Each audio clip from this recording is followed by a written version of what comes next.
السلام علیکم دوستوں، میری دعا ہے آپ ہمیشہ ہنستے مسکراتے کھلکھلاتے اور ستاروں کی طرح جگمگاتے رہیں۔ آپ کا دامن ہمیشہ خوشیوں سے بھرا رہے۔ حضرت علی رضی اللہ تعالیٰ عنہ نے فرمایا، جس زبان سے جھوٹ نکلنا بند ہو جائے، اس زبان سے نکلی ہوئی ہر دعا قبول ہو جاتی ہے۔ اپنی جوانی کے دھوکے میں مت آنا کہ یہ عنقریب تم سے چھین لی جائے گی۔ اگر کوئی آپ کی فکر کرتا ہے تو اس کی قدر کرو، کیونکہ دنیا میں تماشائی زیادہ اور فکر کرنے والے بہت کم ہوتے ہیں۔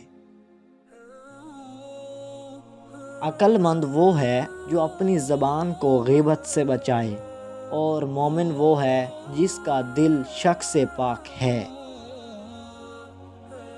میں جنت کے شوق میں عبادت نہیں کرتا، یہ تجارت ہے، اور نہ ہی جہنم کے خوف سے کرتا ہوں کہ یہ غلامی ہے۔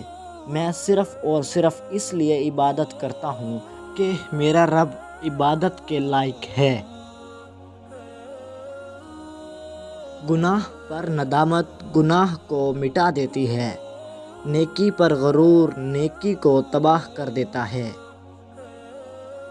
جو تمہاری خاموشی سے تمہاری تکلیف کا اندازہ نہ کر سکے، اس کے سامنے زبان سے اظہار کرنا صرف لفظوں کو ضائع کرنا ہے۔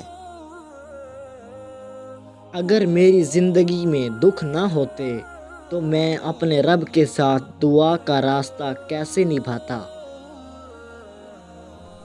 دوست کو دولت کی نگاہ سے مت دیکھو، وفا کرنے والے دوست اکثر غریب ہوتے ہیں۔